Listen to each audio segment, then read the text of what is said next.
উজনি অসমৰ বানপীড়িত ৰাইজৰ দুৰ্দশা নিজ চকুৰে দেখি গুৱাহাটীলৈ উভতি আহিছোঁ।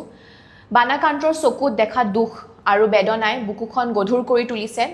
কিন্তু গুৱাহাটীত ভৰি থোৱাৰ লগে লগেই মনত বহুত প্ৰশ্ন উদয় হৈছে যে ইমান ভয়ংকৰ বানপানী অহাৰ আগত ৰাজ্য চৰকাৰৰ হাতত সঁচাকৈ একো তথ্য নাছিল নেকি?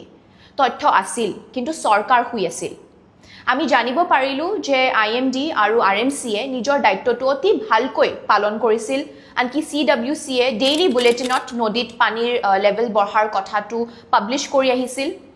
IMD আৰু RMCয়ে বানপানীৰ কেইঘণ্টামান আগত নহয় বা একেবাৰে শেষ মুহূৰ্ত নহয়, বৰঞ্চ বানপানী অহা আগত 72 আৱাৰ্ছ, 48 আৱাৰ্ছ আৰু 24 ঘণ্টাৰ আগতেই শিৱসাগৰ, যোৰহাট আৰু গোলাঘাটৰ বাবে অৰেঞ্জ এলাৰ্ট আৰু চৰাইদেউৰ বাবে য়েল্লো এলাৰ্ট জাৰি কৰিছিল। প্ৰস্তুতি চলাবলৈ চৰকাৰৰ হাতত সম্পূৰ্ণ 3টা দিনৰ সময় আছিলে, কিন্তু আশ্চৰ্যজনকভাৱে শিৱসাগৰ জিলা প্ৰশাসনে এই এলাৰ্ট ৰিচিভ কৰাৰ কথাটোৱে ডিনাই কৰিছে। ইয়াৰ অৰ্থ কি? ইয়াৰ অৰ্থ দুটাই হ'ব পাৰে যে চৰকাৰৰ ওচৰত 3 দিন আছিল, 3 দিনৰ সময় আছিল, য'ত তেওঁলোকে প্ৰিপেয়াৰ কৰিবলৈ টাইম আছিলে আৰু প্ৰব্লেমটো টেকল কৰিবলৈ, বা দ্বিতীয় এইটো হ'ব পাৰে যে চৰকাৰে জানি বুজি লাখ লাখ মানুহক বিপদৰ মুখত লৈ ঠেলি দিছিলে। অথবা অৰেঞ্জ এলাৰ্ট বা য়েল্লো এলাৰ্ট মানে কি সেয়া বুজি পোৱা জ্ঞান চাগে চৰকাৰৰ নাছিল।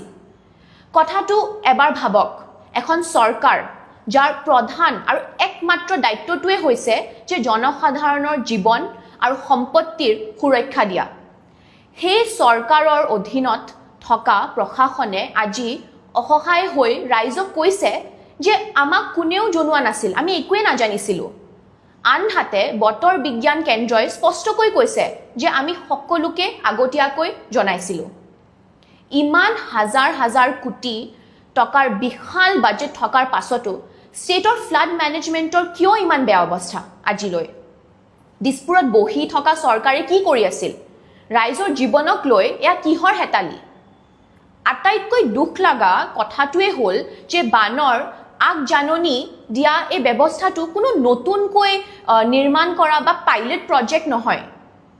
অসমত 2009 চনৰ পৰাই FLEWS flood early warning system operations হৈ আছে। North eastern space application centre আৰু আছাম ষ্টেট ডিজাষ্টাৰ মেনেজমেণ্ট অথৰিটিয়ে দ্বাৰা নিৰ্মিত এই ব্যৱস্থাটো প্ৰথমতে লখিমপুৰত পাইলট প্ৰজেক্ট আৰম্ভ কৰা হৈছিল আৰু 2010 চনত ইয়াক আন 5খন জিলালৈ এক্সটেণ্ড কৰা হৈছিল। যোৱা 16 বছৰে এই ব্যৱস্থাটো অধিক উন্নত এণ্ড আপগ্ৰেড কৰা হ'ল। এই প্ৰযুক্তিটোৱে কেৱল বৰষুণ হ'ব বুলিয়ে সাধাৰণ এলাৰ্ট নকৰে, এই নিৰ্দিষ্ট স্থানত লৈ বানপানীৰ নিখুঁত আগজাননী দিয়ে। এইটো এটা ডিচিজন ছাপৰ্ট ছিষ্টেম বুলি কোৱা হয়, য'ত ডিষ্ট্ৰিক্ট এডমিনিষ্ট্ৰেশ্যনে ঠিক কোনখিনি ঠাইত পানী সোমাব সেয়া জানিবলৈ এইটো বস্তুক নিৰ্মাণ কৰা হৈছিলে, গোটেই ছিষ্টেমটোক নিৰ্মাণ কৰা হৈছিলে। আৰু যোৱা এপ্ৰিল মাহতে অসম চৰকাৰে বানপানীৰ সমস্যা চিৰদিনলৈ সমাধান কৰাৰ নামত 18,000 কোটি টকাৰ এক বৃহৎ ইনভেষ্টমেণ্টৰ ঢাকঢোল বজাইছিল। কিন্তু ইন ৰিয়েলিটি সেই ধন ক'ত গ'ল? তাৰ ফলাফল কি হ'ল সেয়া আজি উজনি অসমৰ বানত কষ্ট পাই থকা ৰাইজে অনুভৱ কৰিছে। গতিকে আজি আমাৰ চৰকাৰলৈ আমাৰ একমাত্ৰ এটাই গুৰুত্বপূৰ্ণ প্ৰশ্ন যে যদি আগজাননী আছিল, যদি 16 বছৰ পুৰণি এটা উন্নত early forecasting and alert system আছিলে, তেনেহ'লে চৰাইদেউ, শিৱসাগৰ আৰু যোৰহাটৰ ৰাইজে কিয় ৰাতিপুৱা সাৰ পাই নিজৰ ঘৰৰ ভিতৰত ডিঙি লৈ পানী দেখিবলৈ হ'ল? তেওঁলোকে কিয় সুৰক্ষিত স্থানলৈ যোৱাৰ সামান্য সময়ো নাপালে?